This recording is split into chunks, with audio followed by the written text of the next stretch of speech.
13 ವರ್ಷದ ಹೆಣ್ಮಗು 13 ಜನ್ಮಕ್ಕಾಗುವಷ್ಟು ನೋವನ್ನು ಕೇವಲ 5 ದಿನಗಳಲ್ಲಿ ಅನುಭವಿಸಿದ್ಲು. ಅಷ್ಟು ಚಿತ್ರಹಿಂಸೆಯನ್ನು ಕೊಟ್ಟವರು 32 ಜನ ವಿಷ ಜಂತುಗಳು. ಅವರನ್ನು ಗಂಡಸರು ಅನ್ಬೇಕು, ಮನುಷ್ಯರು ಅನ್ಬೇಕು, ನನಗೆ ಅರ್ಥ ಆಗ್ತಾ ಇಲ್ಲ. ಸೊ ಈ ಪ್ರಕರಣದ ಬಗ್ಗೆ ನಾನು ಡೀಟೇಲ್ ಆಗಿ ಹೋಗಲ್ಲ, ಯಾವುದೇ ವಿಕ್ಟಿಮ್ ಫೋಟೋ ತೋರಿಸಲ್ಲ, ಯಾವುದೇ ಆರೋಪಿಗಳ ಫೋಟೋಗಳನ್ನೂ ತೋರಿಸೋದಿಲ್ಲ. ಜಸ್ಟ್ ನಿಮ್ಮ ಮೊಬೈಲ್ನ ಪಕ್ಕದಲ್ಲಿ ಇಟ್ಬಿಟ್ಟು ನೀವು ಈ ವಿಡಿಯೋನ ನೋಡ್ಬೋದು ಅಥವಾ ಕೇಳಿಸ್ಕೋಬೋದು. ಒಂದು ರಿಕ್ವೆಸ್ಟ್ ಇದೆ ತಂದೆ ತಾಯಿಯಂದ್ರಿಗೆ, ಹೊರಗಡೆ ಓಡಾಡುವಂಥ ಪ್ರತಿಯೊಂದು ಗಂಡು ಮಕ್ಕಳಿಗೂ ಒಂದು ರಿಕ್ವೆಸ್ಟ್ ಇದೆ. ಅದಕ್ಕೋಸ್ಕರ ಇವತ್ತು ಈ ವಿಡಿಯೋ ಮಾಡ್ತಾ ಇದ್ದೀನಿ. ನಮಸ್ಕಾರ, ಕಾಕುವಾಣಿಗೆ ಸ್ವಾಗತ. ನಾನು ವಿಡಿಯೋ ಲೈಕ್ ಮಾಡಿ, ಶೇರ್ ಮಾಡಿ, ಕಾಮೆಂಟ್ಸ್ ಮಾಡಿ ಅಥವಾ ಸಬ್ಸ್ಕ್ರೈಬ್ ಮಾಡ್ಕೊಳ್ಳಿ, ನಾನೇನು ಕೇಳೋದಿಲ್ಲ. ಒಂದೇ ಒಂದು ರಿಕ್ವೆಸ್ಟ್. ಅದಕ್ಕಿಂತ ಮುಂಚೆ ಘಟನೆ ಏನಾಯಿತು ಅನ್ನೋದನ್ನು ಬ್ರೀಫಾಗಿ ಎಕ್ಸ್ಪ್ಲೈನ್ ಮಾಡ್ತೀನಿ. 13 ವರ್ಷದ ಹೆಣ್ಣುಮಗಳು ಯಾವಾಗಲೂ ಆವಾಗವಾಗ ಹೋಗಿ ಬರ್ತಾ ಇದ್ದಂಥ ಫ್ರೆಂಡ್ ಮನೆಗೆ ಹೋಗ್ಬಿಟ್ಟು ಬರ್ತೀನಿ ಅಂತ ಅಪ್ಪ ಅಮ್ಮನಿಗೆ ಹೇಳಿ ಆಕೆ ಜೂನ್ 18ನೇ ತಾರೀಕು ಮನೆಯಿಂದ ಆಚೆ ಹೋದ್ಲು. ಬರಬೇಕಾದ್ರೆ ತಡ ಆಗಿತ್ತು ಅಂತ ಒಂದು ಆಟೋ ಹಿಡಿದ್ಲು. ಆಟೋ ಡ್ರೈವರು ಮನೆಗೆ ಕರ್ಕೊಂಡು ಹೋಗ್ತೀನಿ ಅಂತ ಹೇಳಿ ಕೂರಿಸ್ಕೊಂಡವನು ಬೇರೆ ಯಾವುದೋ ದಾರಿಯಲ್ಲಿ ಕರ್ಕೊಂಡೋಗಿ ಆ ಹುಡುಗಿಯನ್ನು ಒಂದು ಹೋಟೆಲ್ ಮುಂದೆ ನಿಲ್ಲಿಸಿ, ಒಂದು 5 ನಿಮಿಷ ನನಗೊಂದು ಕೆಲಸ ಇದೆ, ಇಲ್ಲೇ ಕೂತಿರು, ನಾನು ಹೋಗಿ ಬರ್ತೀನಿ ಅಂತ ಒಳಗಡೆ ಹೋದಂಥ ಆ ಬಿಗ್ನಾಸಿ ನನ್ನ ಮಗ ಆ ಮಗುವಿಗೆ ಒಂದು ಬೆಲೆ ಕಟ್ಟಿ ಚೌಕಾಸಿ ಮಾಡಿಕೊಂಡು ಆ ಬೆಲೆಗೆ ಆ ಮಗುವನ್ನು ಮಾರ್ದ. 13 ವರ್ಷದ ಹೆಣ್ಣು ಮಗಳನ್ನು ಮಾರ್ದ ಹೋಟೆಲ್ನವ್ರಿಗೆ. ಹೋಟೆಲ್ನಲ್ಲಿದ್ದಂಥ 6 ರಾಕ್ಷಸರು ಆ ಮಗುನ ಎತ್ಕೊಂಡೋದ್ರು. ಅವತ್ತಿಂದ 5 ದಿನಗಳ ತನಕ 18, 19, 21, 22ನೇ ತಾರೀಕು ತನಕನೂ ಆ ಮಗು ವಿಧವಾದ ಚಿತ್ರಹಿಂಸೆಗಳನ್ನ ಅನುಭವಿಸ್ತು. 32 ಜನ ಈ ಚಿತ್ರಹಿಂಸೆ ಕೊಡೋದ್ರಲ್ಲಿ ಭಾಗಿಯಾಗಿದ್ದು ನಿಮ್ಗೆ ಅರ್ಥ ಆಗಿರ್ಬೋದು. ಈ ಕಡೆ ಮಗು ನನ್ನ ಮಗಳು ಬಂದಿಲ್ಲ 13 ವರ್ಷದವಳು ಅಂತ ಅವರಮ್ಮ ಹೋಗಿ ಪೊಲೀಸ್ನವ್ರಿಗೆ ಕಂಪ್ಲೇಂಟ್ ಕೊಟ್ಟಾಗ ಪೊಲೀಸ್ನವರು ಹುಡ್ಕಾಡೋದಕ್ಕೆ ಶುರು ಮಾಡಿ ಅವ್ರಿಗೆ 5 ದಿನ ಬೇಕಾಯಿತು. 5ನೇ ದಿನ ಬಂದಂಥ ಒಂದು ಟಿಪ್ ಮೇಲೆ, ಆಧಾರದ ಮೇಲೆ ಅವರು ಹೋಗಿ ಒಂದು ಹೋಟೆಲ್ನ ರೈಡ್ ಮಾಡಿದಾಗ ಆ ಹೋಟೆಲಲ್ಲಿ ಆ ಮಗು ಸಿಗುತ್ತೆ. ಬದುಕಿದ್ಲು, ಆದರೆ ಸತ್ತಂಥ ಪರಿಸ್ಥಿತಿಯಲ್ಲಿದ್ಲು ಅನಿಸುತ್ತೆ ಆ ಕೂಸು. ಒಂದು ಹೋಟೆಲಿಂದ ಇನ್ನೊಂದು ಹೋಟ್ಲಿಗೆ, ಮತ್ತೊಂದು ಹೋಟ್ಲಿಗೆ ಅಂತ 5 ಹೋಟ್ಲ್ಗಳು ಬದಲಾಗಿತ್ತು. ತುಂಬ ಹುಷಾರಾಗಿ ಹೋಟ್ಲಿಂದ ಹೋಟೆಲ್ಗೆ ಚೇಂಜ್ ಮಾಡಿದ್ರು ಆ ಮಗುನ. ಯಾವುದು ಏನೋ ಅಂತ ಇಂಥ ಹೋಟ್ಲಲ್ಲ, ಎಲ್ಲ ಒಳ್ಳೆ ಹೋಟೆಲ್ಗಳೇ, ಎಲ್ಲದರಲ್ಲೂ CCTV ಇದೆ, ಎಲ್ಲದರಲ್ಲೂ ಜನ ಹೋಗಿ ಬರೋದು ನಡೀತಾನೆ ಇದೆ. ಆದರೂ ಆ ಥರದ ಹೋಟೆಲಲ್ಲಿ ಈ ಥರದ ಕರ್ಮಕಾಂಡಗಳು ನಡೀತಾ ಇತ್ತು.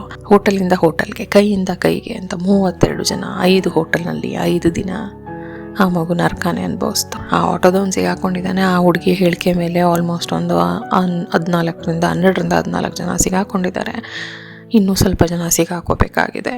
ಸೊ ಇವರೆಲ್ಲರೂ ಮನುಷ್ಯರೇನಾ? ಇದೇನು ಹೊಸದಾಗಿ ನಡೀತಾ ಇತ್ತಾ? ಏನಾಗ್ತಾ ಇದೆ ಸಮಾಜದಲ್ಲಿ? ಇದೇನು ನನಗನ್ಸೋ ಮಟ್ಟಕ್ಕೆ ಇದು ಏನು ನಡೀತಾ ಇತ್ತು, ಇದೊಂಥರ ಚೈನ್ ಸಿಸ್ಟಮು. ಒಬ್ಬ ಯಾರೋ ಒಂದು ಒಂಟಿ ಹೆಣ್ಮಕ್ಳು ಸಿಕ್ಕ ತಕ್ಷಣ ಅವ್ರನ್ನ ಕರ್ಕೊಂಡೋಗಿ ಒಂದಷ್ಟು ಜನಕ್ಕೆ ಮಾರೋದಂತೆ. ಅವರು ಆ ಮಗುವಿನ ಫೋಟೋವನ್ನು ತೆಗೆದು, ಆ ಹೆಣ್ಮಕ್ಳ ಫೋಟೋವನ್ನು ತೆಗೆದು ವಾಟ್ಸಪ್ಪಲ್ಲಿ ಎಲ್ಲರಿಗೂ ಶೇರ್ ಮಾಡೋದಂತೆ. ಇಂಟ್ರೆಸ್ಟ್ ಇದ್ದಂಥವ್ರು ಬಂದು ತಮ್ಮ ಕೈಲಾದಷ್ಟು ಚಿತ್ರಹಿಂಸೆಯನ್ನು ಕೊಡೋದಂತೆ. ಇದು ಒಂದೇ ಸಲಕ್ಕೆ ಅಥವಾ ಎಲ್ಲೋ ಸಿಕ್ಕಿದ್ದನ್ನು ತೊಗೊಂಬಂದು ಹಿಂಗೆ ಕೊಟ್ಟಿದ್ದೀನಿ ಅನ್ನೋ ಥರ ಅಲ್ಲ. ಇದು ಕಂಟಿನ್ಯೂಸ್ ಆಗಿ ನಡೀತಿದ್ದಂಥ ಒಂದು ಸರ್ಕಲ್ ಇದು ಅಂತ ಅನಿಸುತ್ತೆ. ಒಂದು ತುಂಬ ದಿನಗಳಿಂದ ನಡೀತಿದ್ದಂಥ ಒಂದು ಕೆಟ್ಟ ಕೊಳಕು ವ್ಯವಸ್ಥೆ ಇರ್ಬೋದು ಇದು. ಸೊ ಇದರಲ್ಲಿ ವಿಕ್ಟಿಮ್ ತೋರಿಸೋದಾಗಿರ್ಬೋದು ಅಥವಾ ಅಕ್ಯೂಸ್ಡ್ಗಳನ್ನ ತೋರಿಸೋದಾಗಿರ್ಬೋದು ಏನೂ ಇಲ್ಲ. ಸೊ ನಾನು ಈ ವಿಡಿಯೋನ ಮಾಡಲಾ ಬೇಡವಾ ಅಂತ ತುಂಬ ದಿನಗಳಿಂದ ಯೋಚನೆ ಮಾಡ್ತಾ ಇದ್ದೆ. ಆಲ್ಮೋಸ್ಟ್ ನನ್ನ ವಿಡಿಯೋದಲ್ಲಿ, ನನ್ನ ಚಾನಲ್ನಲ್ಲಿ ನೋಡಿದಾಗೆ ಘೋರವಾಗಿ ಸತ್ತಂಥ, ಕೊಲೆ ಮಾಡಿದಂಥ ಅಥವಾ ಇನ್ನೇನೋ ಮಾಡೋದಂಥ ಪ್ರತಿಯೊಂದೊಂದು ಪ್ರಕರಣಗಳ ಬಗ್ಗೆ ನಾನು ಮಾತಾಡಿದ್ದೀನಿ. ಆದರೆ ಈ ಥರದ ಪ್ರಕರಣಗಳ ಬಗ್ಗೆ ಮಾತಾಡ್ಬೇಕಾದ್ರೆ ಸ್ವಲ್ಪ ಭಯ ಆಗುತ್ತೆ. ಯಾಕೆಂದರೆ ನಾನೊಬ್ಬಳು ಹೆಣ್ಣುಮಗಳು, ಜೊತೆಲಿ ನನಗೆ ಒಬ್ಬಳು ಹೆಣ್ಣುಮಗಳಿರೋ ಕಾರಣ ಈ ಥರದ್ದೇನೋ ಒಂದು ಕೇಸ್ಗಳಾದಾಗ ಮನಸ್ಸಿಗೆ ನೋವಾಗುತ್ತೆ. ಎಲ್ಲೋ ಮನಸ್ಸಿನ ಯಾವುದೋ ಒಂದು ಮೂಲೆಯಲ್ಲಿ ಸಣ್ಣದಾಗಿ ಭಯ ಶುರುವಾಗುತ್ತೆ. ಸೊ ಇದು ನಾನು ಈ ತುಂಬ ಶಕ್ತಿಯನ್ನು ಇದು ಮಾಡಿಕೊಂಡು ಈ ವಿಡಿಯೋ ಮಾಡ್ತಾಯಿದ್ದೀನಿ. ಕೇವಲ ರಿಕ್ವೆಸ್ಟ್ ಮಾಡ್ಕೊಳ್ಳೋದಕ್ಕಷ್ಟೇ ನಾನು ಈ ವಿಡಿಯೋ ಮಾಡ್ತಾ ಇರೋದು. ಸೊ ಈ ಕೇಸ್ ನಡೆದಿದ್ದು ಶ್ರೀಗಂಗಾನಗರ್, ರಾಜಸ್ಥಾನಲ್ಲಿರುವಂಥ ಒಂದು ಊರಿನಲ್ಲಿ. ಅದೊಂದಲ್ಲ, ಇನ್ನೊಂದು ಪ್ರಕರಣದಲ್ಲಿ ಅದು ಕೂಡ ಒಂದು 7-8ನೇ ಕ್ಲಾಸ್ ಓದ್ತಾ ಇರೋ ಮಗು ಇರ್ಬೋದು. ಅದು ತನ್ನ ಫ್ರೆಂಡ್ ಬರ್ತ್ಡೇ ಇದೆ ಅಂತ ಹೇಳಿ ಒಂದು ಗಿಫ್ಟ್ ತೊಗೊಂಬರ್ತೀನಿ ಅಂತ ಅಲ್ಲೇ ಹತ್ರದಲ್ಲಿದ್ದಂಥ ಒಂದು ಶಾಪ್ಗೆ ಹೋಗಿದ್ಲು. ಅಲ್ಲಿಂದ 3-4 ಜನ ಆ ಹುಡುಗಿಯನ್ನು ಎತ್ಕೊಂಡು ಹೋಗಿ ಆ ಹುಡುಗಿಯ ಜೊತೆ ದೌರ್ಜನ್ಯ ಮಾಡಿ ಆ ಹುಡುಗಿಯನ್ನು ಕೊಲೆ ಮಾಡಿ ಒಂದು ಕೆರೆಯಲ್ಲಿ ಬಿಸಾಕಿದ್ರು. ಈ ಥರದ್ದನ್ನೆಲ್ಲ ನೋಡಿದಾಗ ಹೊರಗಡೆ ಓಡಾಡ್ತಿರೋರು ಮನುಷ್ಯರ, ರಾಕ್ಷಸರ, ಏನು ಅವರೆಲ್ಲ ಅಂತ ನನಗೆ ಹೆಸರಿಟ್ಟು ಕೂಗೋದಕ್ಕೆ ಆಗ್ತಿಲ್ಲ. ಸೊ ನಾನೀಗ ಮಾಡ್ಕೋಬೇಕು ಅಂತ ಇರೋ ರಿಕ್ವೆಸ್ಟ್ ಏನು ಅಂದರೆ, ದಯವಿಟ್ಟು ಹೆಣ್ಣು ಮಕ್ಕಳ ತಂದೆ ತಾಯಿ ಆದರೆ ನಿಮ್ಮ ಮಕ್ಕಳನ್ನ ಜೋಪಾನವಾಗಿ ನೋಡ್ಕೊಳ್ಳಿ.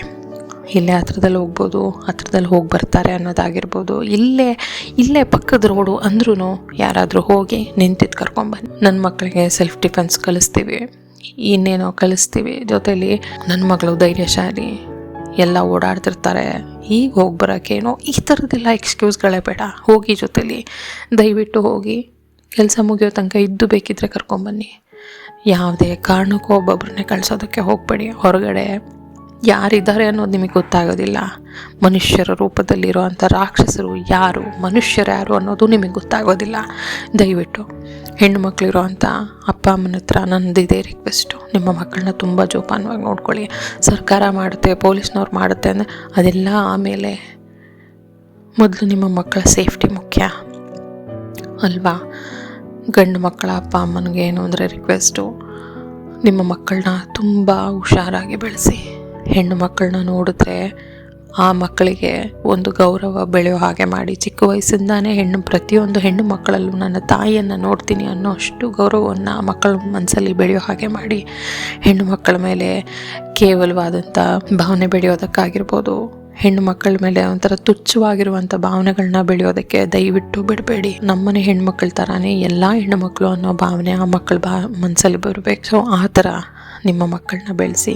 ಇದು ನನ್ನ ರಿಕ್ವೆಸ್ಟು ಗಂಡು ಮಕ್ಕಳ ತಂದೆ ತಾಯಿ ಹತ್ರ. ಮತ್ತು ಈ ವಿಡಿಯೋ ನೋಡ್ತಾ ಇರೋ ಪ್ರತಿಯೊಂದು ಗಂಡು ಮಕ್ಕಳಿಗೂ ನನ್ನದೊಂದು ರಿಕ್ವೆಸ್ಟ್ ಏನು ಅಂದರೆ, ನಿಮ್ಮ ಮನಸ್ಸಲ್ಲಿ ಆ ಥರದ್ದು ಏನಾದರೂ ಒಂದು ಕೆಟ್ಟ ಭಾವನೆ ಯಾವುದಾದ್ರೂ ಹೆಣ್ಣು ಮಗಳನ್ನ ನೋಡಿ ಬಂತು ಅಂತ ತಕ್ಷಣ ನಿಮ್ಮ ಮನೆಯಲ್ಲಿರೋ ಅಂಥ ನಿಮ್ಮ ಹೆಣ್ಣು ಮಕ್ಕಳನ್ನ ದಯವಿಟ್ಟು ಜ್ಞಾಪಿಸ್ಕೊಳ್ಳಿ. ನಿಮ್ಮ ಅಕ್ಕ, ತಂಗಿ, ನಿಮ್ಮ ತಾಯಿ, ನಿಮ್ಮ ಹೆಂಡತಿ, ನಿಮ್ಮ ಮಗಳು ಯಾರೇ ಆಗಿರ್ಬೋದು, ಅವರನ್ನು ಒಂದು ಸಲ ಜ್ಞಾಪಿಸ್ಕೊಳ್ಳಿ.